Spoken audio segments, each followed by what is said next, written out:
जय भीम साथियों, मैं काव्य बोध और आप देखना शुरू कर चुके हैं हमारा सोशल मीडिया। इस वक्त मैं दिल्ली के गेट नंबर 4-8 फैकल्टी पर हूं और आप तमाम यहां भीड़ देख सकते हैं। जैसे डॉक्टर रितु ने आह्वान किया था कि 19 तारीख को जो कॉलेज है, दिल्ली विश्वविद्यालय का गेट है, उसके ताले तोड़े जाएंगे।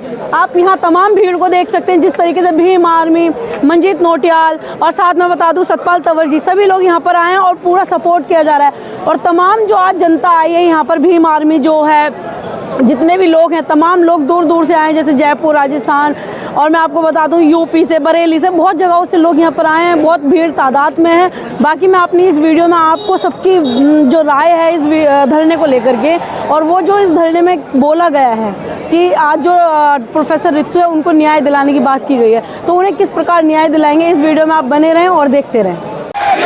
सबसे पहले जितने पुलिस के साथी के पीछे खड़े हैं, हमने 145 दिन धरना किया और बिल्कुल लॉ एंड ऑर्डर मेंटेन करके किया। ये एसएचओ साहब सुन लो, कोई भी साथी हमारा रुकना नहीं चाहिए। और जैसे भाई ने भी कहा कि अगर कोई किसी महिला के साथ बदतमीजी कर रहा है और अगर आपने महिलाओं को वहां रोक के रखा है, तो इसका नतीजा भुगतने के लिए फिर आप तैयार रहना। ये आपको ऑर्डर आप तोड़ रहे हो, हम नहीं।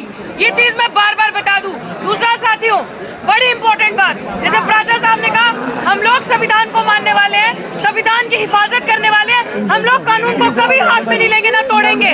तो आप ये चीज देखना कि आपके बीच में बहुत सारे वाइस चांसलर ने, आरएसएस वालों ने अपने दलाल छोड़े होंगे जो अराजक तत्व पीस को भंग करेंगे। आप सबको उस चीज को मेंटेन करके चलना है, वो अपना काम करेंगे, हमें अपनी मंजिल को क्लियर रखना है। क्यों जरूरी है? सब कुछ लूट लिया है लोगों ने आपका। ये लोग, जैसे प्राचार्य साहब ने बताया, आपके गरीब बच्चों की, गरीब लोगों की 25,000 नौकरियां खा के बैठे सिर्फ और सिर्फ इस विश्वविद्यालय में। और अभी आरएसएस के लोग धड़ाधड़ भर्तियां करके 3,000 से ऊपर अपने लोगों को, अपने लोग जो गुलाम दलित भी, जिनमें से हमारे समाज के लोग भी, और कुछ ऐसी चीजें सामने आई हैं, फर्जी SC ST OBC के सर्टिफिकेट बनाकर उनको नौकरियां दी है। ये लड़ाई अब हमारे मान सम्मान की है, अब समझौता नहीं होगा। ये पहली बार दिल्ली विश्वविद्यालय में ऐसा नीली क्रांति का इनकलाब आया, फैसला आपको करना है। इस यूनिवर्सिटी का हर दिन इस यूनिवर्सिटी का भगवाकरण हो रहा है। हर दिन इस यूनिवर्सिटी में शाखाएं लग रही हैं, हर दिन इस यूनिवर्सिटी में आरएसएस की शाखाएं लग रही हैं। जिस जगह हम प्रोटेस्ट करते हैं, ठीक 10 कदम दूर आरएसएस की शाखा लगती है। और यही पुलिस कर्मी जो खाकी के अंदर भगवा पहनकर उन लोगों को कुछ नहीं कहते, और हम लोगों को रोका जाता है यूनिवर्सिटी के अंदर जाने से, यूनिवर्सिटी में अपनी बात रखने से, हक की लड़ाई, सम्मान की लड़ाई लड़ने से। एक अपराधी आप सबके सामने, सविता रॉय, अभी भी अपनी कुर्सी पे कार्यरत है। आप समझ सकते हैं, इसी अमित शाह पुलिस ने चार्जशीट जमा की उस अपराधी पे। तो आज मैं अपने साथियों से, भाई चंद्रशेखर आजाद से, एडवोकेट महमूद प्राचा जी, जिनकी वजह से आज ये लड़ाई हम इतने मजबूती से लड़ पा रहे हैं, जिन्होंने हमें लड़ना सिखाया, झुकना नहीं सिखाया। बाकी मेरे भाई अभिजीत जाटव जी, भाई सतपाल जी, सब यहाँ पे हैं। माफ करना अगर किसी का नाम नहीं लेने। तुम संघर्ष करो, तुम संघर्ष करो। ये जो क्रांति अभी यहाँ होने जा रही है साथियों, याद रखना, पहले दिन कहा था सर पे कफन बांध के आए हैं, सफेद नहीं नीला। वापसी का रास्ता हमने नहीं देखा। हमारे हाथ में संविधान है। इन लोगों ने, आपके जो शरीफ लोग, शायद उनकी आवाज मेरे जितनी बुलंद नहीं होगी, शायद उनकी आवाज मेरे जितनी ताकतवर नहीं होगी, पता नहीं क्या मजबूरी होगी उनकी कि अगर 10 लोगों का परिवार है तो एक इंसान कमाने खाने वाला है। उन लोगों की थाली से निवाला छीना इन लोगों ने। 22-22 साल, 15-15 साल, 10-10 साल से पढ़ाते लोग दिल्ली विश्वविद्यालय में इन्होंने निकाल दिया, क्योंकि उनका कोई माई बाप नहीं था इंटरव्यू में बैठा हुआ, उनके पास पैसे नहीं थे देने के लिए। और एक बड़ी खबर पूरे सबूतों के साथ मैं आपको बताती हूँ, भाई आपके भी संज्ञान में ला रही हूँ। एक रामजस कॉलेज, इस लाल बत्ती पे रामजस कॉलेज में चेयरमैन के साथ सेटिंग करके सब सबूत है हमारे पास। वो काम हम नहीं कर सकते। हमारे बाबा साहब ने बोला है, संघर्ष करो, शिक्षित बनो, पढ़ो लिखो। हम नहीं किसी को फोन कॉल आधी रात को 1800 फोन कॉल करके और हम नौकरी लें। हमारे अंदर वो चीजें नहीं है, हम गुलामी नहीं करेंगे, हम अपने करैक्टर से समझौता नहीं करेंगे। लेकिन यहाँ पे इस तरीके से नौकरियां दी जा रही हैं, इस तरीके से पैसे से और महिलाओं के मान सम्मान से खेलकर, और हमारे मान सम्मान की लड़ाई हम लड़ेंगे। हम अपनी किसी भी बहन को ऐसा गंदा काम करने के लिए मजबूर नहीं होने देंगे एक नौकरी लेने के लिए। ये भाई आप लोगों पे प्राचा साहब जिम्मेदारी है, मैं इसके पूरे तथ्य आपको दूंगी कि किस तरीके से महिलाओं को मेंटली और सेक्सुअली एक्सप्लॉइट करके यहाँ पे नौकरियां दी जा रही हैं।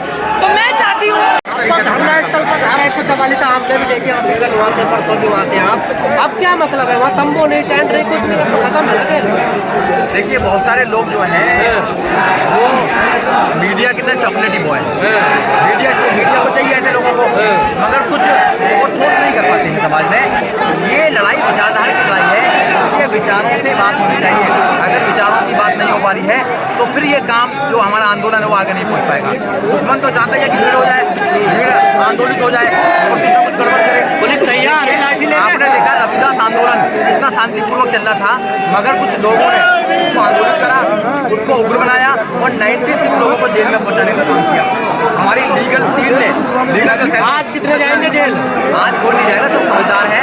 अब वो दिन चले गए, आप कोई किसी के बैकअप में नहीं जाएगा। हमने नौजवानों को जागरूक करने का काम किया है कि आप संविधान के माध्यम से काम कीजिए। आप संविधान के मानने वाले लोग हैं, संविधान को अपने हाथ में रखिए, कलम को अपने हाथ में रखिए, अधिकारों को मांगने का काम। न्याय मिलेगा ऋतु को ऐसे? बिल्कुल 100% मिलेगा न्याय।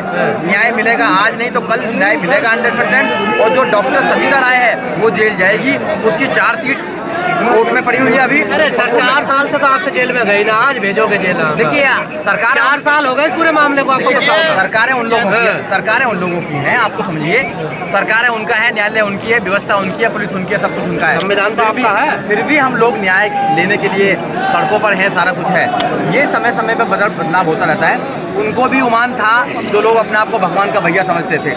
ये आसाराम बापू वो भी जेल में है ना, राम रहीम वो भी जेल में है ना। कितने लोग जेलों में चले गए। कानून के आगे कोई बड़ा नहीं है, संविधान देश में सबसे बड़ा है। देश संविधान से चलेगा, किसी की अपने बाप की बकवास से नहीं चलेगा। हम मानने वाले जो लोग हैं, संविधान को मानने वाले लोग कहीं ना कहीं कमज़ोर हैं, बटे हुए हैं, अलग अलग दायरों में, अलग अलग हिस्सों में बटे हुए हैं। हमें उम्मीद है कि सब इकट्ठे होंगे, सत्ता परिवर्तन होगा और सबको न्याय मिलेगा, सबको सम्मान मिलेगा, सबको अधिकार मिलेंगे, रोजगार मिलेगा, सबको। आज कॉल दी गई है कि ताला खोला जाएगा BC ऑफिस का। और ताले खोलने वाले लोग आ गए हैं, देखेंगे कैसा ताला खोलेंगे। भाई ताला वाला नहीं खोलना हमको न्याय का ताला खोलना है। हमको न्याय का ताला खोलना चाहिए, हमें न्याय चाहिए। हमें किसी से उग्र होने की जरूरत नहीं है। हमें जो BC है उससे कहना है कि तुमने जो सविता राय को बचा रखा है, आप उसको नहीं बचाइए। दूध का दूध, पानी का पानी होने दीजिए। पुलिस जो हमारे ऊपर लगा रखी है, पुलिस तो डॉक्टर सविता राय को बंद करना चाहिए। उनको SC/ST प्रिवेंशन एट्रोसिटीज 1989 में जो प्रोविजन है उसमें एंटीसिपेटरी बेल का कोई प्रोविजन नहीं है, मगर ये लोग उनको पकड़ते ही नहीं है, उनको थाने से बेल दे देते हैं। ये जो सरासर गुंडागर्दी चल रही है, इस गुंडागर्दी को रोकने के लिए हम लोग यहाँ पर आए हैं। पूरे देश के नौजवानों को बताने के लिए आए हैं कि तुम्हारे साथ में धोखा हो रहा है, तुम्हारे साथ में छलावा हो रहा है, तुम्हारे साथ में संविधान को खत्म किया जा रहा है। ऐसी सरकारों को आपको बंद करना चाहिए। कानून दाव में कहाँ फंस गए आप लोग, कहाँ कमजोर हो गए जो गिरफ्तारी नहीं हो रही है प्रिंसिपल की? देखिए कानून को इम्प्लीमेंट करने वाली पुलिस होती है, उसके बाद कोर्ट एंड कचहरी होती है, पुलिस उनके हाथ में है। जब आका का फोन आता है तो पुलिस झंडा लेके आ जाती है। जब बहन बेटियों के साथ रेप होता है, अत्याचार होता है तो पुलिस भाग जाती है, पुलिस कुछ नहीं करती है। मगर एक बेटी यहाँ पर अधिकारों के लिए अपनी बात करने के लिए आई है तो डंडे का पहरेदार लगा दिया उन्होंने, अपना पहरेदार लगा दिए, उनको गिरफ्तार किया जाता है, उनको धमकी दी जाती है, उनको हटा दिया जाता है, धारा 144 लगा दी जाती है। तो ये जो न्याय है, न्याय की जो प्रणाली है, जो गरीब के फेवर में होने चाहिए, ये गरीब के फेवर में नहीं है, ये तो अमीरों के फेवर में हो गई। चंद्रशेखर ने इस आंदोलन को लेकर तमाम वीडियो बनाई, तमाम इंटरव्यू दिए, फिर आखिर आज क्या मजबूरी पड़ गई जो इन्हें आना पड़ गया? अब वही बताएगा, मेरे को मत पूछो भैया।